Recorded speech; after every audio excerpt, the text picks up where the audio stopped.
She could not read or write. This businesswoman made billions of dollars by investing only $2,500, and on top of that, she couldn't read or write. But she had one unique skill which turned her small startup into multi-million-dollar business in few years. In this video, Warren Buffett is going to unveil the unique secret and how you can apply this success formula into your business or investment. I would like to tell you of two women that each sold a business to Berkshire Hathaway, to me actually, for many, many, many millions of dollars. Both of them started with $2,500. By a coincidence, it was the exact same amount. It was everything they had in the world. And one of them was a woman who landed in Seattle in 1917, and she lived in Fort Dodge for 2 years, and as she put it, she felt like a dummy. She couldn't pick up the language. She couldn't learn a word. And so she and her husband decided to move to Omaha. And then as her oldest daughter went to school, she would come home, this daughter, Frances, and she would teach her mother the words she had learned in school that day. And this woman, Rose Blumpkin, spent 20 years saving money, $50 at a time. She sold used clothing to do it. And by 1937, after 20 years, she'd saved $2,500. She went to Chicago, and she bought what she could of furniture. Her dream had always been to open a furniture store. And this woman, who had never gone to school one day in her life, with $2,500, she built a business which she sold to me in 1983 for $60 million approximately, and which did $1.5 billion worth of business last year. No education, no experience, a 20-year journey to amass savings, often a mere $50 at a time.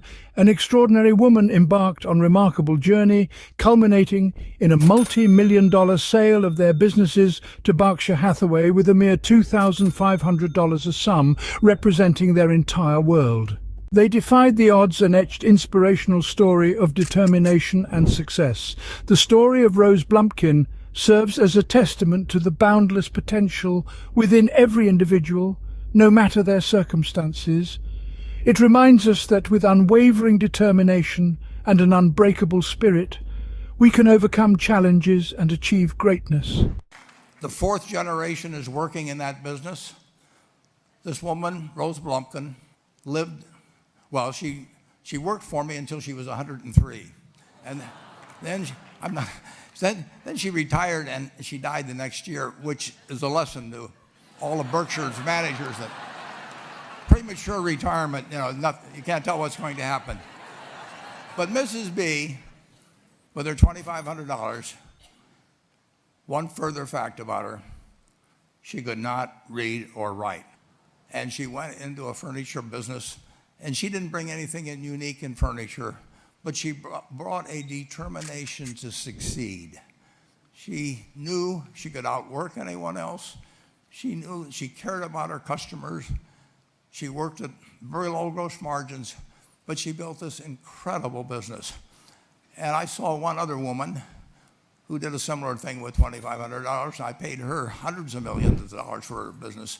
So I decided to go to the source and get these people. Now, the next success story is much more interesting. It is about a person at age 40 who took on rental car industry giants with only 17 cars. But he used one particular skill and outperformed the big giants like Hertz and Avis altogether. Jack Taylor's journey began as a used car salesman at 35, with unwavering determination. Today, I'd like to tell you about one other small business person. This person, I went to buy his business from him, and he turned me down, which was very wise. But this was a fellow who was born about 8 years before I was. He was born in 1922.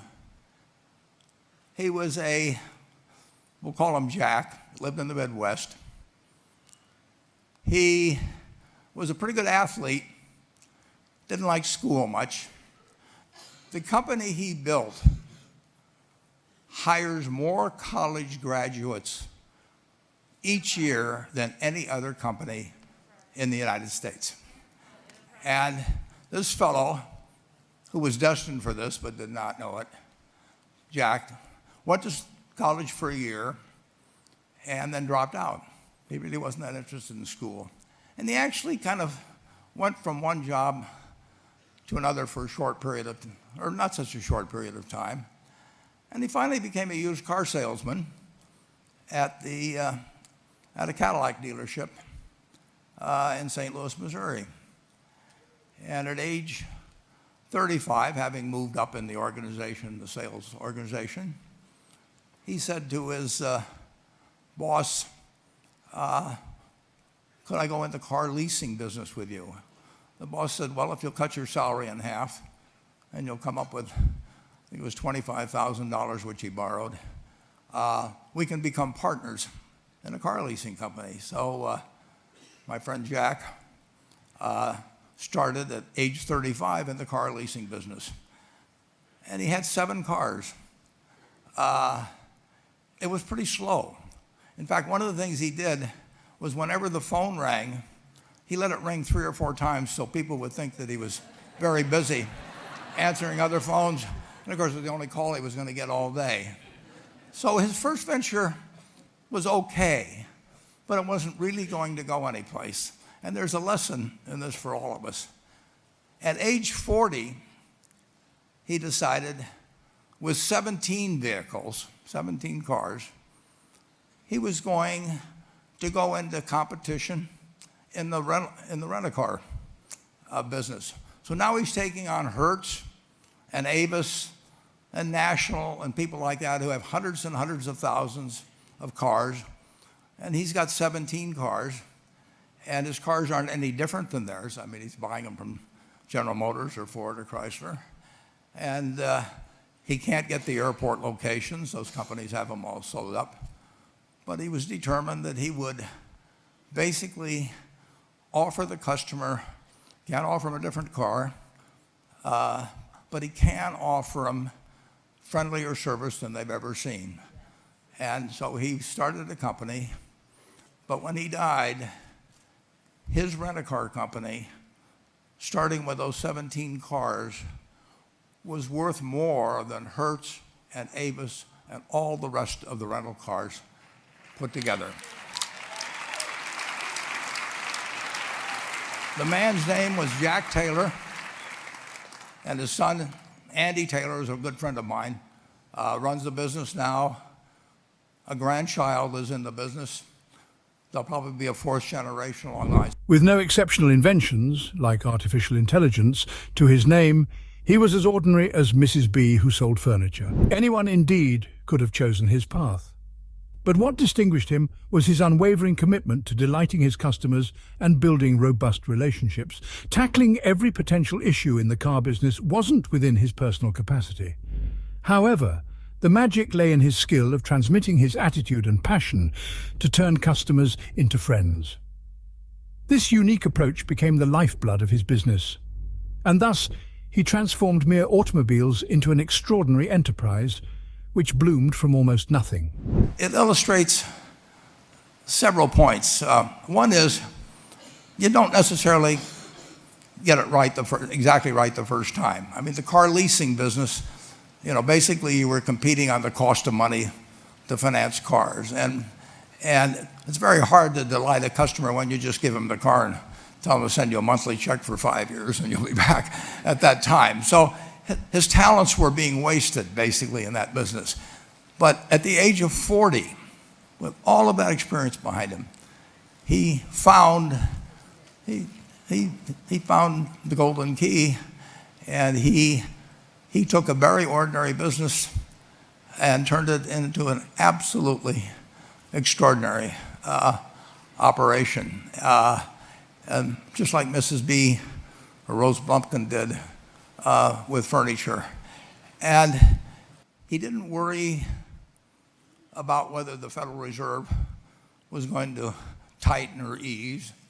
He didn't worry about whether the stock market was up or down yesterday.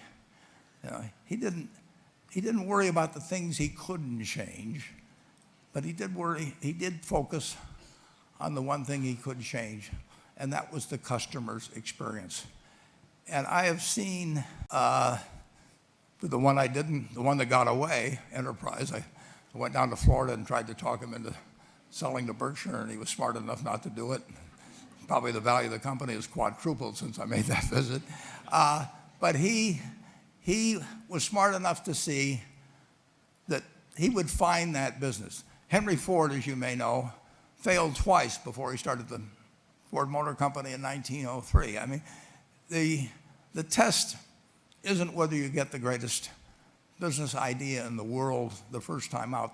The test is whether you keep learning as you go along what your strengths are and what you can do for your customers, what you can bring especially to the party. The measure of success isn't necessarily about having the most brilliant business idea right from the start. It's about your continuous journey of learning, discovering your strengths, and understanding how to better serve your customers. It's about what unique value you can bring to the table. To achieve this, you need to persist, to keep pushing forward, to never stop learning. You have the power within you to make a difference, so keep pursuing your dreams and delivering that special something to the world. But you need a genuine desire day in, day out to delight the customer. I've never seen a business, and I've seen a lot of businesses, but I've never seen one that delights the customer that doesn't succeed. I mean, what you want is that customer the next day when they think, do I want to rent a car or do I want to buy some furniture? What goes through their mind? You know, it's the place where they've had a great experience. I don't know what I paid for this tie. Actually, probably if somebody gave it. But I do know, I will remember how I was treated when I bought it. I mean, you long forget about the price, but you never forget whether you had a good experience or a poor experience with the purchase experience. And it's very important to surround yourself with people that are better than you are. You are going to move in the direction of the people you associate with. So you constantly, I've been enormously lucky in that respect. I mean, I've just had teachers and friends and a spouse. I advise you to seek out, as your partner in business, your partner in life, whatever it may be, look for the people that actually are examples to you rather than somebody that you think you need to straighten out yourself.